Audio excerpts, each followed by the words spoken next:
It really is hard to choose that perfect bike.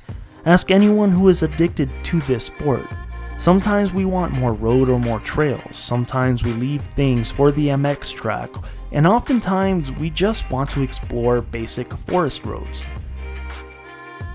Alright guys, so obviously I have my 701, and you know, before the 701 I was looking at the 500 as well, and I've ridden a lot of 500s. Perfect example is like right here, I just trail hop. I've never been on this trail, so I'm curious what it's like. Route 290, I don't think I've ever been this way. So the 500, so here's the thing, the 500, we all know it's a lot lighter than the 701. I'm back on trail 22.5. I'm gonna hop back on the road and just wait for my friends, you know? I bought the 701 with in mind of long distance touring, and believe me, if I did a lot more on-roading, the 701 is better than the 500. As I continue to learn on two wheels, my ways of riding changes. I bought the 701 Enduro thinking I was going to do a lot more road use, which I occasionally still do. But I find myself riding less and less on the road, and as time passes, rarely do I ride out from my house anymore. Instead, I just load my bike up and head to my destination. Now, there are three bikes that come to mind that kind of meet right at the middle. The 701 Enduro, the KTM 500 or the 501 Husky, or the in-betweener, the crf450L Honda. Now, there is a purpose for the crf450L in comparison to the KTM 500 or the 701 Enduro. Most people would say might as well get the KTM 500 if you are spending that kind of money on the crf450L. For sure. When in reality, yes, they are right. But for us explorers, there is a small thing we are looking for, a small percentage of us. And I think the crf450L has it versus the 701 and the 500 KTM. Now let me explain my riding style and my purpose for riding, and that might help shed some light. I for one love exploring. To me, every dirt road is like a new city for the average person. Most people get excited when traveling to new cities, new places to dine, new places to explore, but for me, visiting new dirt roads and trails have that same effect. However, as I become a better rider, I am starting to have more interest in rockier and technical trails. I'm starting to like challenging myself. And to add on, not too long ago, something new happened in my life. I finally ended up getting a truck camper, so I can actually disperse camp in Colorado. If you think about it, it is the complete opposite of what the 701 Enduro is designed to do. In my eyes, the 701 Enduro is better suited for people who want to ride out from their homes and do small-term adventure rides with some mild single track in mind. So why exactly am I looking at the crf450L?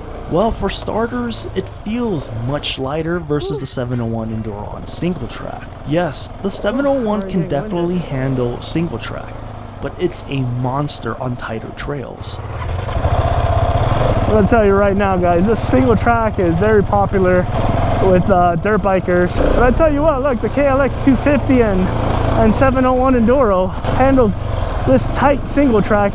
I know in camera it's gonna look very easy, but it's tight, and the whoops are just huge like MX huge, but it's enough to really cause some strain, like right here.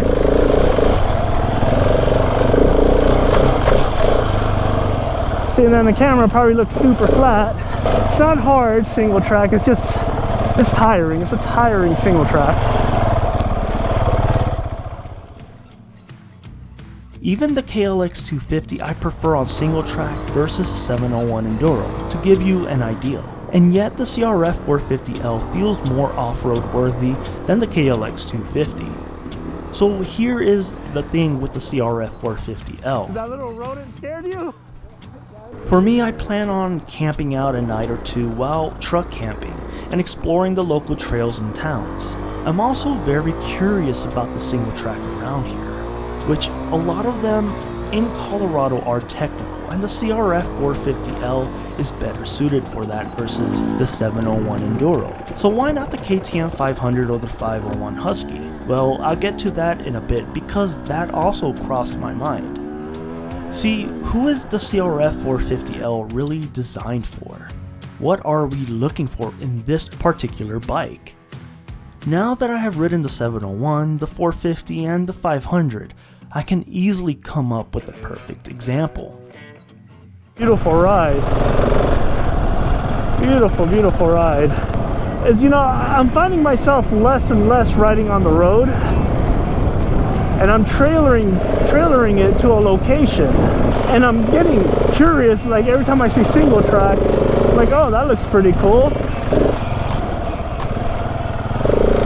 And the other thing is, I rode both 701 and the 500 with stock gearing, and believe me, this thing flames out a lot quicker and a lot less, like, you don't have any, I don't know, the 701 and the 690 Enduros, they give you no warning that it's going to stall out.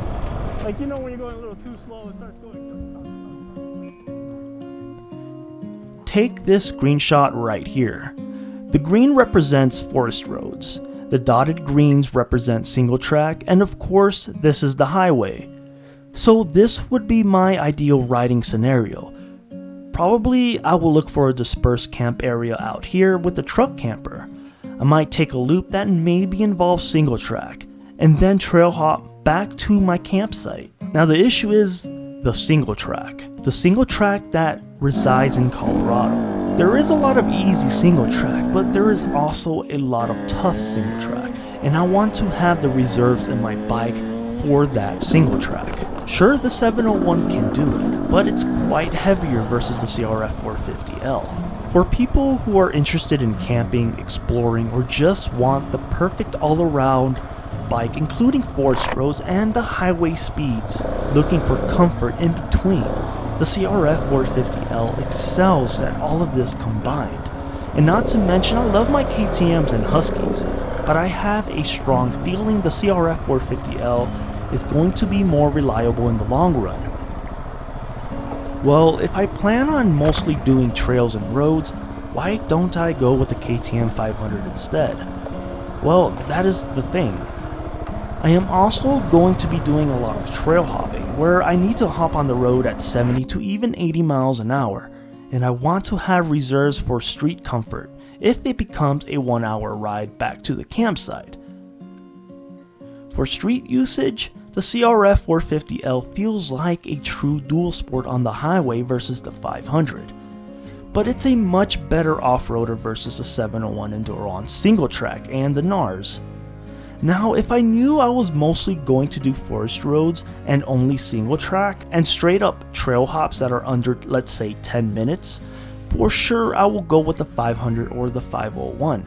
But knowing myself, I will end up on some kind of highway and need to find my way back, and comfort is also a huge thing I am looking for. So why not get a 2-stroke for the straight up gnarly bikes? Well, I already do have a 2-stroke, a TE250i, and in my eyes the best thing you can do for bikes is actually buy 2 different kinds that suit your needs.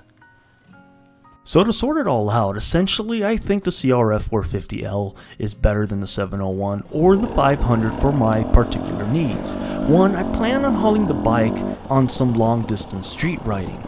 2, the crf450L has the reserves for comfort on the street, yet light and nimble enough for gnarly single track if I get myself into that situation. 3, since I plan on still doing road usage, reliability for the long-term goal, I believe the Honda will still win. Don't get me wrong, I believe the KTMs are very reliable as I have one myself. Well, a Husky, but same manufacturers, and I rarely have any issues with it. Anyhow, be sure to join me on my adventures by subscribing and hitting that bell button and seeing all the trails around Colorado, Utah, and all the neighboring states. And I'll catch you guys on my next video. Off-camera drop.